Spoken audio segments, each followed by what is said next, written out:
War II shooter to one of the highest selling and most played video game franchises of all time. This is Call of Duty's Evolution, Part 2. In 2008, Call of Duty went back in time to World War II with Call of Duty World at War. Ambush! Developer Treyarch set the shooter in the Pacific during World War II and brought new features to the series such as cooperative campaign and online modes. But the biggest update for the franchise to come from World at War was its popular Zombies mode. The cooperative Horde mode pitted players against waves of Nazi zombies as you fight to survive. World at War also marked the beginning of the Black Ops storyline.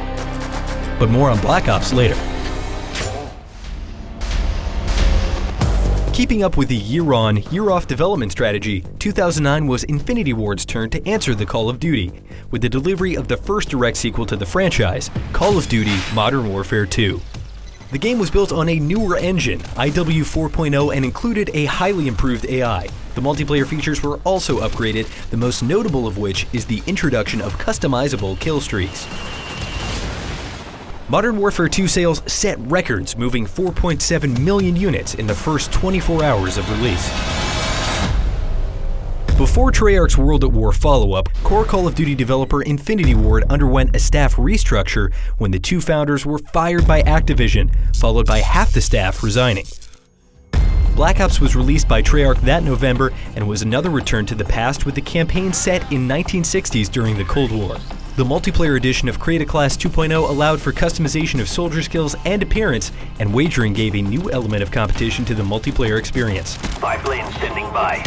The game also brought the zombie mode back with the option of playing as John F. Kennedy, Richard Nixon, Robert McNamara, and Fidel Castro.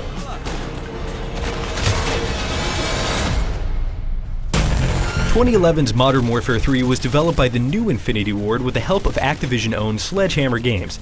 The Call of Duty craze was in full swing around the world at this point, with Modern Warfare 3 raking in over $1 billion in revenue in the first 16 days. And the marketing for Call of Duty extended to headsets, controllers, and even a Modern Warfare 3 themed Jeep SUV.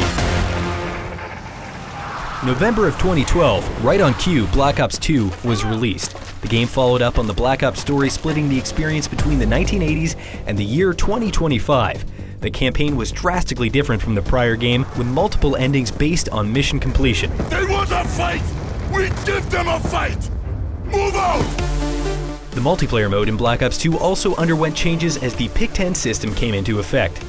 Players could build inventory based on their 10 available slots. Over 2.5 million people lined up across 16,000 stores to purchase Black Ops 2 at the game's midnight launch. And the sequel's total sales broke Modern Warfare's record, gathering $1 billion in revenue in the first 15 days. Announced in the summer of E3 and released in November of 2013, Call of Duty Ghosts was a launch title for the new generation of gaming consoles, the PlayStation 4 and Xbox One. The 10th installment in the franchise brought a new look under the IW6 engine with next-gen graphics and gameplay. Oh, and control of your new faithful and furry companion, Riley the dog. Features included an extinction mode where players must fend off an extraterrestrial attack. 2014's Call of Duty Advanced Warfare took the series to new heights, literally, with the inclusion of the new exosuit giving the soldiers beyond human abilities. The game featured an all-star cast including none other than Kevin Spacey. I want your team on the ground in 6 hours. On whose authority? On my authority! Even the DLC featured Hollywood superstars like John Malkovich, Bill Paxton, and Bruce Campbell. If we survive, chances are Oz did too. We gotta be sure. The new dynamics, weapons, and multiplayer updates to the gameplay attracted millions, and while sales were down from Ghosts, the number of players registering for professional competitions skyrocketed. With over 500 registered players and over 200 tournaments, Advanced Warfare competitions have handed out over $2 million in esports prize pools. 3 months after the release of Advanced Warfare in February of 2015, Activision announced Call of Duty Black Ops 3. Once again releasing in November, the game takes place entirely in the future and expands the use of exosuits with an entirely new traversal system, utilizing jetpacks, wall runs, and power sliding. From World War II to the future of warfare, the Call of Duty franchise has expanded to mobile and handheld games, board games, toys, and even a short film co-produced by Activision. This has been the evolution of Call of Duty Part 2.